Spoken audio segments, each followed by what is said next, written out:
Episode number 127. Hannah had dished up an astonishing breakfast for the traveler, finding it impossible to vent her excitement in any other way, and Meg and Joe fed their mother like dutiful young storks, while they listened to her whispered account of father's state. Mr. Brooks promised to stay and nurse him. The delays which the storm occasioned on the homeward journey, and the unspeakable comfort Laurie's hopeful face had given her when she arrived, worn out with fatigue, anxiety, and cold. What a strange yet pleasant day that was. So brilliant and gay without, for all the world seemed abroad to welcome the first snow. So quiet and reposeful within, for everyone slept, spent with watching, and a Sabbath stillness reigned through the house, while nodding Hannah mounted guard at the door. With a blissful sense of burdens lifted off, Meg and Joe closed their weary eyes, and lay at rest, like storm-beaten boats safe at anchor in a quiet harbor.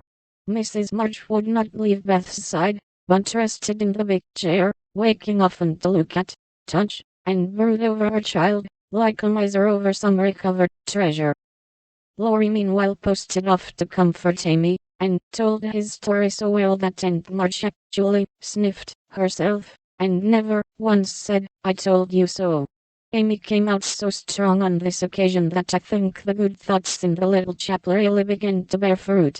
She dried her tears quickly, restrained her impatience to see her mother, and never even thought of the turquoise ring, when the old lady heartily agreed in Laurie's opinion, that she behaved like a capital little woman.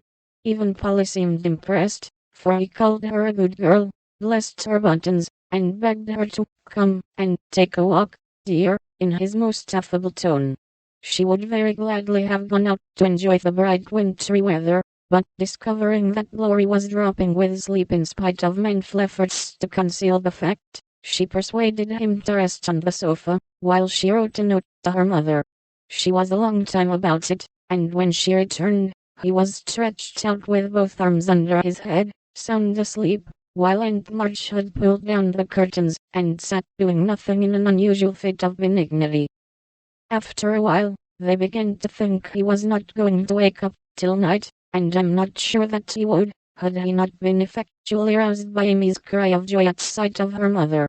There probably were a good many happy little girls in and about the city that day, but it is my private opinion that Amy was the happiest of all, when she sat in her mother's lap, and told her trials, receiving consolation and compensation in the shape of approving smiles and fond caresses.